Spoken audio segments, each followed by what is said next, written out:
Hi ಸ್ನೇಹಿತರೆ, welcome to ನಮ್ಮ ಮಿಷನಲ್ಲಿ ಮತ್ತೊಂದು ವಿಡಿಯೋಗೆ ಸ್ವಾಗತ. ನಾನು ನಿಮ್ಮ ಪ್ರೀತಿಯ ಶಂಕರ್. ಸೊ ಇವತ್ತು ತುಂಬ ದಿನ ಆಯಿತು ಅಂದ್ಕೊಳ್ಳಿ, ಆಲ್ಮೋಸ್ಟು ಈ ಥರ ವೀಡಿಯೋಸ್ನ ಮಾಡಿ ನಾನು ಯಾವ ಥರಪ್ಪ ಅಂತಂದರೆ ಅರ್ನಿಂಗ್ಸ್ನ ವೀಡಿಯೋಸ್ನ ಮಾಡಿ. ಏನಕ್ಕೆ ಅಂತಂದರೆ ಕಾರಣಾಂತರಗಳಿಂದ ಗೊತ್ತಲ್ಲ, ಆ ಕೆಲಸ ಈ ಕೆಲಸ ಅದು ಇದು ಆಲು ಮೂಲು ಅದು ಮುಗಿದು ಹೋಗ್ತಾ ಇದೆ. ಒಂದು ವೀಡಿಯೋ 2 ವೀಡಿಯೋ ಮಾಡ್ತೀನಿ, ಮತ್ತು ಇದೇ ಕತೆ ಆಗ್ಬಿಟ್ಟೈತೆ. ಸೊ ಫೈನಲಾಗಿ ಮತ್ತೆ ಇವತ್ತು ಡ್ಯೂಟಿ ಮಾಡೋಣ ಅಂತ ಬಂದಿದ್ದೀನಿ. ಅದು ಯಾವುದಪ್ಪ ಅಂತಂದರೆ ರ್ಯಾಪಿಡೋ ಪೋರ್ಟರ್. ಸೊ 2 ಅಪ್ಲಿಕೇಶನಲ್ಲಿ ಡ್ಯೂಟಿನ ಆನ್ ಮಾಡಿ ಪಾರ್ಟ್ ಟೈಮ್ನ ಡ್ಯೂಟಿ ಮಾಡೋಣ ಅಂತ. ಸೊ ಎಷ್ಟು ಅರ್ನಿಂಗ್ಸ್ ಆಗುತ್ತೆ, ಯಾವ ಥರ ಇರುತ್ತೆ ಇವತ್ತು ನೋಡೋಣ ಬನ್ನಿ. ಈಗ ಟೈಮ್ ಬಂದ್ಬಿಟ್ಟು ಸಂಜೆ 4 ಗಂಟೆ. ಸೊ ಇವಾಗ 4 ಗಂಟೆಯಿಂದ ಎಷ್ಟು ಗಂಟೆವರೆಗೂ ಡ್ಯೂಟಿ ಮಾಡ್ತೀನಿ ಅಂತಂದರೆ ಡಿಪೆಂಡ್ಸು. ಬಿಕಾಸ್ ನನ್ನ ಗಾಡಿಯಲ್ಲಿ ಕರೆಕ್ಟಾಗಿ 87% ಚಾರ್ಜ್ ಇದೆ. 7% ತೆಗೆದುಬಿಡೋಣ. ಏನಕ್ಕಂತಂದರೆ ಅಲ್ಲಿ ಇಲ್ಲಿ ಡ್ಯೂಟಿಗೆ ಅಂತ ತಿರುಗಾಡೋದ್ರಲ್ಲಿ 7% ಹೋಗ್ಬಿಡ್ತದೆ. ಸೊ ಇನ್ನು 80%. ಸೊ 80%ಅಲ್ಲಿ ನಾನು ಮನೆಗೆ ಬರೋಕ್ಕೆ ಒಂದು 20% ಅಂದರೂ ಕೂಡ 60%ಅಲ್ಲಿ ಎಷ್ಟಪ್ಪ ಮಾಡ್ಬೋದು? ಅಟ್ಲೀಸ್ಟ್ ಒಂದು 600 ರೂಪಾಯಿ ಮಾಡ್ಬೋದಾ? ನೋಡೋಣ ಇವತ್ತು ಎಷ್ಟಾಗುತ್ತೆ ಅರ್ನಿಂಗ್ಸ್ ಅಂತ. ಸೊ ತುಂಬ ದಿನ ಆಗೋಯ್ತು ನಾನು ನಿಜ ಹೇಳ್ಬೇಕಂತಂದರೆ ಡ್ಯೂಟಿ ಮಾಡಿದ್ರೂ ಕೂಡ 1-2 ಡ್ಯೂಟಿ, ಇಲ್ಲಾಂದರೆ ಒಂದು 3-4 ಡ್ಯೂಟಿ ಮಾಡೋದು ಸುಮ್ಮನೆ ಆಗ್ಬಿಡೋದು. ಇದೇ ಥರನೇ ಆಗ್ಬಿಟ್ಟಿತ್ತು. ಏನಕ್ಕೆ ಅಂತಂದರೆ ಬೇರೆ ಯಾವುದೋ ಒಂದು ಕೆಲಸನ ಒಪ್ಕೊಂಡಿದ್ದೀನಿ, ಆ ಕೆಲಸನ ಮಾಡ್ತಾಯಿದ್ದೀನಿ. ಸೊ ಜೀವನದಲ್ಲಿ ಒಂದೇ ಕೆಲಸನ ನಂಬ್ಕೊಳ್ಳೋಕ್ಕಾಗಲ್ಲ. ಅದಕ್ಕೋಸ್ಕರ ಸ್ವಿಗ್ಗಿ, ಝೊಮ್ಯಾಟೊ, ಅದ್ರ ಜೊತೆಗೆ ಕಾಂಟೆಂಟ್ ಕ್ರಿಯೇಟರ್, ಅದ್ರ ಜೊತೆಗೆ ಇನ್ನೊಂದು ಯಾವುದೋ ಒಂದು ಸೋಷಿಯಲ್ ಮೀಡಿಯಾ ಕ್ರಿಯೇಟರಾಗಿ, ಅಂದರೆ ಒಂದು ಹ್ಯಾಂಡಲ್ನ ಮೈಂಟೈನ್ ಮಾಡೋ ಥರ ಒಂದು ಕೆಲಸನ ಒಪ್ಕೊಂಡಿದ್ದೀನಿ. ಸೊ ಅದನ್ನು ಜಾಸ್ತಿ ಎಕ್ಸ್ಕ್ಲೂಸಾಗಿ ಹೇಳೋಕ್ಕಾಗಲ್ಲ, ಬಟ್ ಆದರೆ ವಿಷಯನ ತಲುಪಿಸ್ಬೇಕಲ್ವ, ಅದಕ್ಕೆ ಅಂತ ಹೇಳ್ತಾ ಇರೋದು. ಸೊ ಬನ್ನಿ, ಈಗ ಡ್ಯೂಟಿನ ಶುರು ಮಾಡಿಬಿಟ್ಟಿದ್ದೀನಿ ಆಲ್ರೆಡಿ ರ್ಯಾಪಿಡೋದಲ್ಲಿ ಆಂಡೆ ಪೋರ್ಟರಲ್ಲಿ. ಸೊ ಯಾವುದಾದ್ರು ಡ್ಯೂಟಿ ಸಿಕ್ಕಿದ್ರೆ ಸಿಗ್ತೀನಿ ನಿಮಗೆ. ಅದಕ್ಕೂ ಮುಂಚೆ ಇನ್ನೂ ನಮ್ಮ ಚಾನಲ್ನ ಯಾರೆಲ್ಲ ಸಬ್ಸ್ಕ್ರೈಬ್ ಮಾಡ್ಕೊಂಡಿರೋ ನೋಡ್ತಿದ್ದೀರಾ ಗಾಯ್ಸ್, ಬೇಗ ಸಬ್ಸ್ಕ್ರೈಬ್ ಮಾಡ್ಕೊಬಿಡಿ. ಯಾಕಂತಂದರೆ ನೀವು ಮಾಡೋ ಸಬ್ಸ್ಕ್ರೈಬಿಂದ ನನಗೆ ಈ ಥರ ವೀಡಿಯೋಸ್ ಮಾಡೋಕ್ಕೆ ತುಂಬ ಹೆಲ್ಪ್ ಆಗುತ್ತೆ. ಆ್ಯಂಡ್ ಇನ್ನೊಂದೇನಂತಂದರೆ ಇತ್ತೀಚೆಗೆ ಈ ಒಂದು ಕಾಂಟ್ರವರ್ಸಿ ಏನಲ್ಲ, ಯಾವುದೋ ಒಂದು ವೀಡಿಯೋ ಮಾಡಿದ್ದೆ ನಮ್ಮ ಬೈಕ್ ಟ್ಯಾಕ್ಸಿ ಬಗ್ಗೆ. ಯಾರೋ ಒಬ್ಬ ಕಾಂಟೆಂಟ್ ಕ್ರಿಯೇಟರು, ಸೊ ಅವರು ಒಂದೇನೋ ಒಂದು ಸೋಷಿಯಲ್ ಅಂದರೆ ಲೈಕ್ ಒಂದು ಸಂದೇಶ ಕೊಡೋ ಬರದಲ್ಲಿ ಏನೋ ಒಂದು ವೀಡಿಯೋ ಮಾಡಿದರು. ಅದಕ್ಕೆ ಅಂತ ಒಂದು ರಿಪ್ಲೈ ಕೊಟ್ಟಿದ್ದೆ. ಅದಕ್ಕೆ ಇನ್ನೊಬ್ಬ ಯಾವನೋ ಸೋ ಕಾಲ್ಡ್ ಯೂಟ್ಯೂಬರ್, ದೊಡ್ಡ ಯೂಟ್ಯೂಬರ್ ಅಲ್ಲ ಅವನು, ಅಂದರೆ ಬಿಡಿ ದೊಡ್ಡ ಚಿಕ್ಕ ಬೇಡ, ಯಾಕಂತಂದರೆ ನಾವು ಚಿಕ್ಕ ಯೂಟ್ಯೂಬರೇ. ಬಟ್ ಏನಕ್ಕೆ ಆ ವ್ಯಕ್ತಿ ಬಗ್ಗೆ ಮಾತಾಡಲೇಬಾರ್ದು ಅಂದ್ಕೊಂಡಿದ್ದೆ. ಬಟ್ ತುಂಬ ಒಳಗರಾಗಿ ಮಾತಾಡಿದ್ದಾನೆ. ತುಂಬ ದೊಡ್ಡವರು ಅಂತ ನಾನು ಸುಮ್ಮನೆ ಆಗ್ಬಿಟ್ಟೆ. ದೊಡ್ಡವರಲ್ವಾ, ಬಡ್ಕೊಳ್ಳಿ ಬಿಡು ಅಂದ್ಕೊಂಡು ಸುಮ್ಮನೆ ಆಗ್ಬಿಟ್ಟೆ. ಅದಕ್ಕೆ ರಿಪ್ಲೈ ವೀಡಿಯೋ ಮಾಡೋಕ್ಕೆ ಹೋಗಲಿಲ್ಲ. ಸೊ ಅವ್ರು ಯಾರು ಅಂತ ಗೊತ್ತಿದ್ದರೆ ಕಮೆಂಟ್ ಬಾಕ್ಸಲ್ಲಿ ಕಮೆಂಟ್ ಮಾಡಿ. ತುಂಬ ಒಳಗರಾಗಿ ಮಾತಾಡೋರೆ ನಮ್ಮ ಬಗ್ಗೆ. ಅಂದರೆ ಡೈರೆಕ್ಟಾಗಿ ಹೆಸರಿಟ್ಟು ಮಾತಾಡಲಿಲ್ಲ, ಮೀಟ್ರ್ ಇದ್ದಿದ್ದರೆ ಹೆಸರಿಟ್ಟು ಮಾತಾಡಿದ್ದಿದ್ರೆ ಅದಾದಮೇಲೆ ನಾನು ಅದಕ್ಕೆ ರಿಪ್ಲೈ ಕೊಡ್ಬೋದಿತ್ತು. ಸೊ ಬಿಟ್ಟಾಗಿ ಓಕೆ. ಸೊ ಆ್ಯಕ್ಚುಲಿ ಏನಂತಂದರೆ ವಿಷಯ ಒಂದು ಮಾತು ಲೈಫಲ್ಲಿ ನೆನ್ಪಿಟ್ಕೊಂಬಿಡಿ. ನಾವೇನಾದರೂ ಒಂದು ಕೆಲಸ ಮಾಡ್ಕೊಂಡು ಹೋಗ್ತಾ ಇದ್ದೀವಿ, ಅಥವಾ ನಾವೇನೋ ಒಂದು ದಾರಿಯಲ್ಲಿ ಹೋಗ್ತಾ ಇದ್ದೀವಿ ಅನ್ನೋ ಟೈಮಲ್ಲಿ 1000 ನಾಯಿಗಳು ಬೊಗಳ್ತಾ ಇರ್ತವೆ. ಎಲ್ಲ ನಾಯಿಗಳಿಗೂ ನೀನು ಕಲ್ಲು ಹೊಡ್ಕೊಂಡು ಕೂತ್ಕೊಳ್ಳೋಕ್ಕಾಗಲ್ಲ. 1 ಕೊಡಿಬೋದು, 2 ಕೊಡಿಬೋದು. ಅದಾದಮೇಲೆ ಎಲ್ಲ ನಾಯಿಗಳಿಗೂ ಹೊಡ್ಕೊಂಡು ಕೂತ್ಕೊಂಡ್ರೆ ಒಂದು ನಿನ್ನ ಸಮಯ ವೇಸ್ಟ್ ಆಗುತ್ತೆ, ಒಂದು ನಿನ್ನ ಕೈ ನೋವು ಬರುತ್ತೆ. ಅದಾದಮೇಲೆ ನೀನು ಹೋಗ್ತಿರೋಂಥ ದಾರಿ ಗುರಿ ತಲುಪೋಕ್ಕಾಗಲ್ಲ.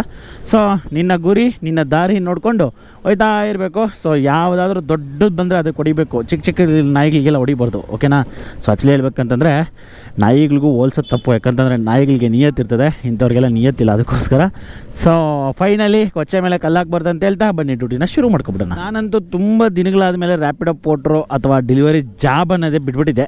ರೀಸೆಂಟ್ಲಿ 1-1.5 ತಿಂಗಳಿಂದ ಸರಿಯಾಗಿ ಮಾಡ್ತಾನೆ ಇರಲಿಲ್ಲ. ಬಿಕಾಸ್ ಏನಕ್ಕಂತಂದರೆ ಬೇರೆ ಪರ್ಸ್ನಲ್ ಪ್ರಾಬ್ಲಮ್ಸು, ಪರ್ಸ್ನಲ್ ಕೆಲಸಗಳಿಂದ ಸೊ ಬ್ಯುಸಿಯಾಗಿಬಿಟ್ಟಿದೆ. ಸೊ ಇತ್ತೀಚೆಗೆ ಯಾವ ಥರ ಇದೆ ಡ್ಯೂಟಿ ಅಥವಾ ಯಾವ ಥರ ಬರ್ತಿದೆ ಅಂತ ದಯವಿಟ್ಟು ನಿಮ್ಮ ಎಕ್ಸ್ಪೀರಿಯೆನ್ಸ್ನ, ಅಥವಾ ನೀವು ಅರ್ನ್ ಮಾಡಿರೋಂತಹ ನಿಮ್ಮ ಎಕ್ಸ್ಪೀರಿಯೆನ್ಸ್ನ ಕಮೆಂಟ್ ಬಾಕ್ಸಲ್ಲಿ ಬರ್ದಾಕ್ಬಿಡಿ ಗೈಸ್. ಇನ್ನೊಂದೇನಪ್ಪ ಅಂತಂದರೆ ನಾನಂತೂ ಸರಿಯಾಗಿ 1 ತಿಂಗಳಿಂದ ಸರಿಯಾಗಿ ಡ್ಯೂಟಿ ಅಷ್ಟೇ ಮಾಡಿರೋದು. ಅಷ್ಟೊಂದೇನು ಫುಲ್ ಟೈಮ್ ಆಗಿ ಅಥವಾ ಪರ್ಫೆಕ್ಟಾಗೇನು ಮಾಡಿಲ್ಲ. ಸೊ ಯಾರಾದರೂ ಪರ್ಫೆಕ್ಟಾಗಿ ಫುಲ್ ಟೈಮ್ ಆಗಿ ಈ ಮಂತೆಲ್ಲ ಅರ್ನ್ ಮಾಡಿರೋರು ದಯವಿಟ್ಟು ಈ ಮಂತಲ್ಲಿ ಯಾವ ಥರ ಇತ್ತು ಅಂದರೆ ಫೆಬ್ರವರಿ 2026 ಯಾವ ಥರ ಇತ್ತು ಅರ್ನಿಂಗ್ಸು, ಚೆನ್ನಾಗಿ ಬರ್ತಿದೆಯಾ ಆರ್ಡರ್ಸು, ಸೊ ಹೆಂಗೆ ಅಂತ ಕಮೆಂಟ್ ಬಾಕ್ಸಲ್ಲಿ ಕಮೆಂಟ್ ಮಾಡಿ. ಒಂದಷ್ಟು ಜನ ಡ್ಯೂಟಿ ಇದೆ ಅಂತಾರೆ, ಒಂದಷ್ಟು ಜನ ಇಲ್ಲ ಅಂತಾರೆ. ಸೊ ಆ್ಯಕ್ಚುಲಿ ಹೇಳ್ಬೇಕಂತಂದರೆ ನಾವು ಮಾಡಿದ್ರೆ ನಮಗೆ ಗೊತ್ತಾಗೋದು. ಬಟ್ ಆದರೆ ನಿಮ್ಮ ಅನಿಸಿಕೆಗಳು ತುಂಬ ಇಂಪಾರ್ಟೆಂಟು. ಕಮೆಂಟ್ ಬಾಕ್ಸಲ್ಲಿ ಕಮೆಂಟ್ ಮಾಡಿ, ಓಕೆನಾ? ತಪ್ಪದೆ, ಓಕೆ, ಮಿಸ್ ಮಾಡಬೇಡಿ ಗೈಸ್. ಇನ್ನೊಂದು ಖುಷಿ ವಿಚಾರ ಏನಪ್ಪ ಅಂತಂದರೆ ಪೋರ್ಟ್ರಲ್ಲಿ 0 ಕಮಿಷನ್ ಅಂತ ಬಿಟ್ಟಿದ್ದಾರೆ. ಸೊ ಇದನ್ನು ನೋಡಿ ಸಖತ್ ಖುಷಿ ಆಗೋಯ್ತು. ಬಟ್ ಆದರೆ ಇದು ಖುಷಿ ಎಷ್ಟು ದಿನ ಅಂತ ಹೇಳೋಕ್ಕಾಗಲ್ಲ. ಏನಕ್ಕೆ ಅಂತಂದರೆ ಇದು ಟೆಂಪ್ರವರಿ, ಅದಂತೂ ಕನ್ಫರ್ಮು. ಸೊ ಪರ್ಮನೆಂಟಾಗಂತೂ ಕೊಡೋಲ್ಲ, ಟೆಂಪ್ರವರಿ ಕೆಲವರು ದಿನಗಳ ಕಾಲ ಕೊಡಬಹುದು. ಏನಕ್ಕೆ ಕೊಡ್ತಿದ್ದಾರೆ ಅನ್ನೋದು ಸುಮಾರು ಜನ ಕೇಳ್ತಾಯಿದ್ರಿ, ಬ್ರೋ ಏನಕ್ಕೆ ಕೊಡ್ತಾವ್ರೆ, ಏನಿರಬಹುದು ಅಂತ. ಆ್ಯಕ್ಚುಲಿ ಹೇಳ್ಬೇಕು ಅಂತಂದರೆ ಈಗ ರೈಡರ್ಸ್ ಕಮ್ಮಿ ಆಗಿರ್ತಾರೆ ಅವ್ರಿಗೆ. ಅಂದರೆ ಒಂದಷ್ಟು ದಿವಸಗಳ ಕಾಲ ಆರ್ಡ್ರ್ಗಳಿರಲಿಲ್ಲ ಇರಲಿಲ್ಲ. ಪೋರ್ಟ್ರಲ್ಲಿ ಸುಮಾರು ಚಿಕ್ಕಪಟ್ಟೆ ಆರ್ಡ್ರ್ಗಳು ಇರಲಿಲ್ಲ, ಮತ್ತು ಅದರಲ್ಲೂ ಕೂಡ ಕಮಿಷನ್ ಜಾಸ್ತಿ ಆಗಿಬಿಟ್ಟಿತ್ತು. ಅದಕ್ಕೋಸ್ಕರ ಏನು ಮಾಡೋದು, ಸುಮಾರು ಜನ ಡ್ಯೂಟಿ ಬಿಟ್ಬಿಟ್ರಲ್ಲ, ರ್ಯಾಪಿಡೋ ಬೇರೆ ಬೇರೆ ಅಪ್ಲಿಕೇಶನ್ಗೆ ಹೋಗ್ಬಿಟ್ರು. ಅದಕ್ಕೆ ಪೋರ್ಟ್ರಲ್ಲಿ ಯಾರೂ ಮಾಡ್ತಿರ್ಲಿಲ್ವಲ್ಲ, ಅದಕ್ಕೆ ಅಂತ ಈ ಥರ ಒಂದು ಗಿಮಿಕ್ನ ಮಾಡಿದ್ರೆ ಒಂದಷ್ಟು ರೈಡರ್ಸ್ ಬರ್ತಾರೆ ಅಂತ. ಸೊ ಒಳ್ಳೆಯದೇ. ಎಷ್ಟು ದಿವಸ ಇರುತ್ತೋ ಗೊತ್ತಿಲ್ಲ, ಇರೋಷ್ಟು ದಿವಸ ಒಳ್ಳೇದಷ್ಟೇ, ಅಷ್ಟೆಲ್ಲ ಇಷ್ಟಪಡ್ತೀನಿ ನಾನು. ಬಟ್ ಆದರೆ ಇದೆಲ್ಲ ಪರ್ಮನೆಂಟ್ ಅಂತೂ ಅಲ್ಲ, ಟೆಂಪ್ರವರಿ ಅಷ್ಟೇ. ಸೊ ಇರೋಷ್ಟು ದಿವಸ ಜಾಲಿ ಜಾಲಿ ಎಲ್ಲ ಜಾಲಿ. ಅದೇನೋ ಗೊತ್ತಿಲ್ಲ ಗುರು, ನನ್ನ ಲೈಫಲ್ಲಿ ಈ ಸಂಧಿಗಳಲ್ಲಿ ಹೋಗೋದಂತೂ ಒಂಚೂರು ಸೈಡನಾ, ಏಕೆ ನಕ್ಕನ್ ಸೈಡ್ ಬಾಗುರುವೆ ಅಂದರೆ ನನ್ನ ಫೇವ್ರೆಟ್, ನನ್ನ ಡ್ರೀಮ್ ಬೈಕ್ ಎಕ್ಸ್ಪಲ್ಸ್ ಇಲ್ಲಿ ನಿಂತೈತೆ. ಯಾವಾಗ ತಗೊಂತೀನ ಗೊತ್ತಿಲ್ಲ. ಆ್ಯಂಡ್ ತಗೊಳ್ಳೋ ಆಸೆ ಅಂತೂ ಸುಮಾರು ದಿನಗಳಿಂದ ಐತೆ, ಇವಾಗಿಂದ ಅಂತಲ್ಲ. ಫಸ್ಟು ಹಿಮಾಲಯ ಗಾಡಿ ತಗೋಬೇಕು ಅಂದ್ಕೊಂಡಿದ್ದೆ, ಏನಕ್ಕಂದರೆ ಟ್ರಾವೆಲಿಂಗ್ ಮಾಡೋ ಪರ್ಪಸ್ಗೆ. ಸೊ ಅದಾದಮೇಲೆ ಎಕ್ಸ್ಪಲ್ಸು, ಅದಾದಮೇಲೆ KTM, ಅದಾದಮೇಲೆ ಮತ್ತೆ ಇನ್ನೊಂದು ಮಗ್ದೊಂದು ಮತ್ತೆ ಎಕ್ಸ್ಪಲ್ಸು. ಸೊ ಯಾವಾಗ ತಗೊಂತೀನೋ ಗೊತ್ತಿಲ್ಲ. ನಮ್ಮಂಥ ಮಿಡಲ್ ಕ್ಲಾಸ್ ಹುಡುಗರಿಗೆ ಒಂಥರ ತಗೊಳ್ಳೋದೇನು ಹೆಚ್ಚಲ್ಲ, ಪಟ ಅಂತ ತೊಗೊಂಡ್ಬಿಡ್ಬೋದು. ಬಟ್ ಆದರೆ ತಗೊಂಡ್ಮೇಲೆ ಕಷ್ಟ ಜಾಸ್ತಿ ಅಲ್ವಾ, ಅದಕ್ಕೋಸ್ಕರ ರಿಸ್ಕ್ ತಗೊಳ್ಳೋದು ಬೇಡ. ಸರ್ ಇಲ್ಲಿ ರಾಮರಾಜ್ ಇದೆಯಲ್ಲ, ರಾಮರಾಜ್ ಹತ್ರ ಏನಿದ್ದೀನಿ ನಾನು. ಅಲ್ಲೇ ಇದ್ದೀನಿ, ಎದುರಿಗೆ ಇದ್ದೀರಾ? ಇಲ್ಲಿ ಸರ್ OTP ಹೇಳಿ. 1640ನಾ?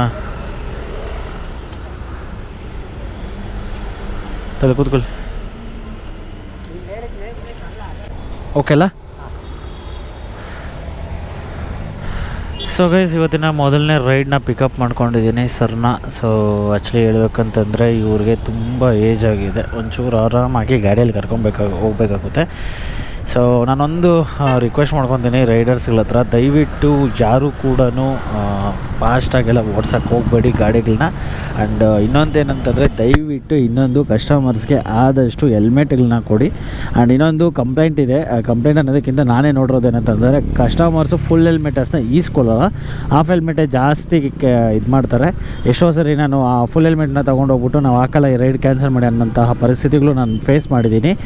ಸೊ ಅದಕ್ಕೆ ಅಂತಲೇ ನಾನು ಹಾಫ್ ಹೆಲ್ಮೆಟನ್ನು ಕ್ಯಾರಿ ಮಾಡ್ತಾಯಿದ್ದೀನಿ. ಬಟ್ ಆದರೆ ನನ್ನ ಪ್ರಕಾರ ಹಾಫ್ ಹೆಲ್ಮೆಟ್ನ ಕ್ಯಾರಿ ಮಾಡೋದಕ್ಕಿಂತ ಫುಲ್ ಹೆಲ್ಮೆಟ್ ಕ್ಯಾರಿ ಮಾಡೋದು ಬೆಟರು, ಅದ್ರ ಜೊತೆಗೆ ಹಾಫ್ ಹೆಲ್ಮೆಟ್ ಕ್ಯಾರಿ ಮಾಡೋದು ಬೆಟರು. ಇನ್ ಕೇಸ್ ಏನಾದರೂ ಕಸ್ಟಮರು ಫುಲ್ ಹೆಲ್ಮೆಟ್ನ ಹಾಕಲ್ಲ ಅಂತಂದಾಗ ಹಾಫ್ ಹೆಲ್ಮೆಟ್ನ ಹಾಕೋಬೇಕಾಗುತ್ತೆ. ಸೊ ಈಗ ನಾನು ಒಂದು ಆರ್ಡ್ರನ್ನ ವಿದ್ಯಾರಣ್ಯಪುರಂ ಕಡೆ ಎತ್ಕೊಂಡಿದ್ದೀನಿ. ಸೊ ಆದರೆ ಡ್ಯೂಟಿ ಬಂದು ಬೇರೆ ಕಡೆ ಬೀಳ್ತಾ ಇದೆ, ದೇವರು ಇದರಲ್ಲಿ ಪೋರ್ಟ್ರಲ್ಲಿ.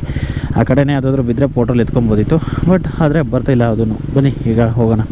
ಇಲ್ಲಿ ನೋಡಿ, NS ಗಾಡಿಯಲ್ಲಿ KTM ಗಾಡಿನ ಟೋ ಮಾಡ್ತಿದ್ದಾರೆ. ಸೊ ಯಾವ ಗಾಡಿ ಇದ್ರೇನು ಕರೆಕ್ಟಾಗಿ ಗಾಡಿಯಲ್ಲಿ ಪೆಟ್ರೋಲ್ ಇರಬೇಕು. ಗಾಡಿಯಲ್ಲಿ ಪೆಟ್ರೋಲ್ ಇಲ್ಲ ಅಂತಂದರೆ, ಪೆಟ್ರೋಲ್ ಹಾಕ್ಸೋ ತಾಕತ್ತಿಲ್ಲ ಅಂತಂದರೆ ಯಾವ ಗಾಡಿ ತಗೊಂಡ್ರೆ ಏನು ಪ್ರಯೋಜನ ಅಲ್ವಾ. ಸೊ ಏನಕ್ಕೆ ಈ ಮಾತು ಹೇಳಿದೆ ಅಂದರೆ ಆಗಲೇ ಇದು ಜೀವನ ಅಲ್ಲ ಕಣ.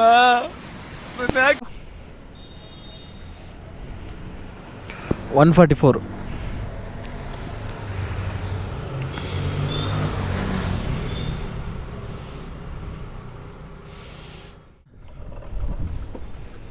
ಯಾಕೆ ಬ್ರೋ ಕಾಲ್ ಐತೈತ ಇಲ್ಲ? 49 1 ಸೆಕೆಂಡ್ ಬ್ರೋ.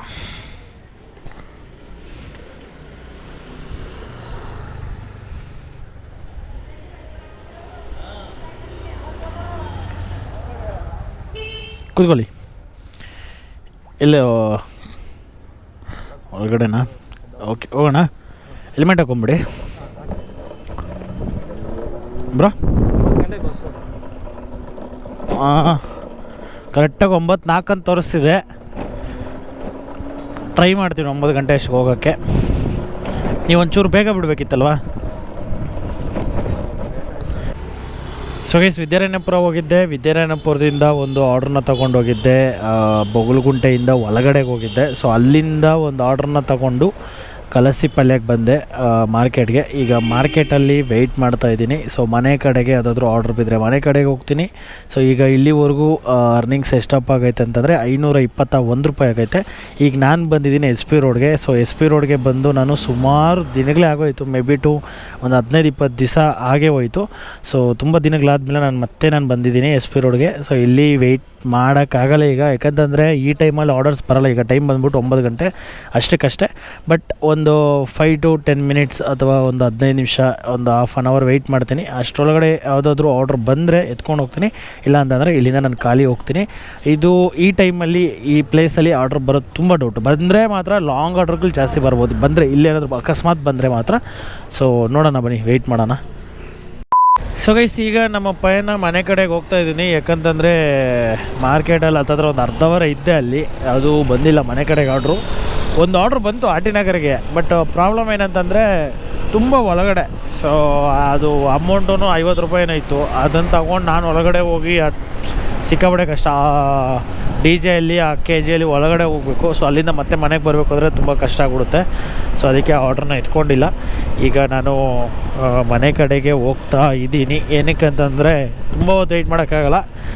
ಇಲ್ಲಿ ವೆಯ್ಟ್ ಯಾಕಂದರೆ ಆರ್ಡ್ರ್ ಬರ್ತದೆ ಅನ್ನೋ ಒಂದು ಇದ್ದಿದ್ದರೆ ವೆಯ್ಟ್ ಮಾಡ್ಬೋದು, ಬರುತ್ತೆ ಬಿಡು ಅಂತ. ಆರ್ಡ್ರೇ ಬರೋಲ್ಲ ಈ ಟೈಮಲ್ಲಿ ಅನ್ನೋ ಟೈಮಲ್ಲಿ ನಾನು ವೆಯ್ಟ್ ಮಾಡಿ ಏನು ಪ್ರಯೋಜನ ಅಲ್ವಾ. ಸೊ ಅದಕ್ಕೆ ಮನೆ ಕಡೆಗೆ ಹೋಗ್ತಾಯಿದ್ದೀನಿ. ಸೊ ಈ ವಿಡಿಯೋನ ನಾನು ಇಲ್ಲಿಗೆ ಎಂಡ್ ಮಾಡ್ತಾಯಿದ್ದೀನಿ. ಸೊ ಇವತ್ತಿನ ಅರ್ನಿಂಗ್ಸ್ ಎಷ್ಟಪ್ಪ ಅಂತಂದರೆ 521 ರೂಪಾಯಿ ಆಗೈತೆ. ಆ್ಯಂಡು ಆನೆಸ್ಟಾಗಿ ಹೇಳ್ಬೇಕಂತಂದರೆ ಪಾರ್ಟ್ ಟೈಮ್ಗೆ ನನಗೆ ಇದು ಓಕೆ. ಏನಕ್ಕೆ ಅಂತಂದರೆ ನನಗೆ ಪೆಟ್ರೋಲ್ ಚಾರ್ಜ್ ಇಲ್ಲ. ಸೊ ನನಗೆ ಚಾರ್ಜಿಂಗ್ ಗಾಡಿ ಆಗಿರೋದ್ರಿಂದ ಸೊ ನನಗೆ ಯಾವುದೇ ರೀತಿ ಒಂದು ಬರ್ಡನ್ ಆಗೋಲ್ಲ, ಕಷ್ಟ ಅನಿಸಲ್ಲ. ಆ್ಯಂಡ್ ಟೀ ಕಾಫಿದು ಬಿಟ್ಟರೆ ಇನ್ನೇನು ನನಗೆ ಎಷ್ಟೊಂದೇನು ಖರ್ಚು ಇಲ್ಲ. ಸೊ 500 ರೂಪಾಯಿ ಸೇವೆ. ಬಟ್ ಪೆಟ್ರೋಲ್ ಗಾಡಿಯಲ್ಲಿ ಮಾಡೋರಿಗೆ 100 ರೂಪಾಯಿ 120 ರೂಪಾಯಿ ಪೆಟ್ರೋಲ್ಗೆ ಅಂತ ತೆಗೆದ್ರು ಕೂಡ 400 ರೂಪಾಯಿ ಒಂಚೂರು ಕಷ್ಟನೇ. ಇನ್ನೊಂದು 100 ರೂಪಾಯಿ ಅಥವಾ 200 ರೂಪಾಯಿ ಜಾಸ್ತಿ ಆದರೆ ಚೆನ್ನಾಗಿರ್ತಿತ್ತು. ಸೊ ಮೇ ಬಿ ಇಲ್ಲಿಂದ ನಾನು ಖಾಲಿ ಹೋಗೋರೋ ಬದಲು ಒಂದು 100 ರೂಪಾಯಿ ಆರ್ಡ್ರನ್ನ ಹಾಕ್ಕೊಂಡು ಹೋಗಿದ್ದಿದ್ರೆ ಸೊ ಅವಾಗ ಪೆಟ್ರೋಲ್ ಗಾಡಿ ಅಂತ ಯಾರಾದರೂ ಮಾಡೋರಿಗೆ ಸಖತ್ ವರ್ಕೌಟ್ ಆಗಿರೋದು ಅಂಥವ್ರಿಗೆ. ಸೊ ಏನೂ ಮಾಡೋಕ್ಕಾಗಲ್ಲ. ಸೊ ಇದು ಈ ಒಂದು ವಿಡಿಯೋ. ಸೊ ಈ ವಿಡಿಯೋ ನಿಮ್ಗೇನು ಅನ್ನಿಸ್ತು? ಸೊ ನಿಮಗೇನಾದರೂ ಹೆಚ್ಚಿನ ಮಾಹಿತಿ ಅಥವಾ ನಿಮಗೆ ಒಂದಷ್ಟು ಡೌಟ್ಸ್ ಇದ್ದರೆ ದಯವಿಟ್ಟು ಕಮೆಂಟ್ ಬಾಕ್ಸಲ್ಲಿ ಕಮೆಂಟ್ ಮಾಡಿ. ನೆಕ್ಸ್ಟ್ ವಿಡಿಯೋದಲ್ಲಿ ನಾನು ಅದಕ್ಕೆ ಏನು ಮಾಡಬೇಕು, ಅದಕ್ಕೆ ಹೆಂಗೆ ನೀವು ಡ್ಯೂಟಿ ಮಾಡಬೇಕು, ಅದಕ್ಕೇನಾದರೂ ಐಡಿಯಾಸು, ಟಿಪ್ಸು, ಟ್ರಿಕ್ಸು ಇದ್ದರೆ ನಾನು ನಿಮಗೆ ತಿಳಿಸ್ಕೊಡ್ತೀನಿ. ಸೊ ಮುಂದಿನ ವಿಡಿಯೋದಲ್ಲಿ ಸಿಗೋಣ. ನಾನು ನಿಮ್ಮ ಪ್ರೀತಿಯ ಶಂಕರ್. ಬಟ್ ಒಂದೇ ಒಂದು ರಿಕ್ವೆಸ್ಟು, ಇನ್ನೂ ಸಬ್ಸ್ಕ್ರೈಬ್ ಮಾಡ್ಕೊಳ್ಳಿ ಅಂದರೆ ಸಬ್ಸ್ಕ್ರೈಬ್ ಮಾಡ್ಕೊಳ್ಳಿ. ಸೊ ಮುಂದಿನ ವಿಡಿಯೋದಲ್ಲಿ ಸಿಗೋಣ. By friends.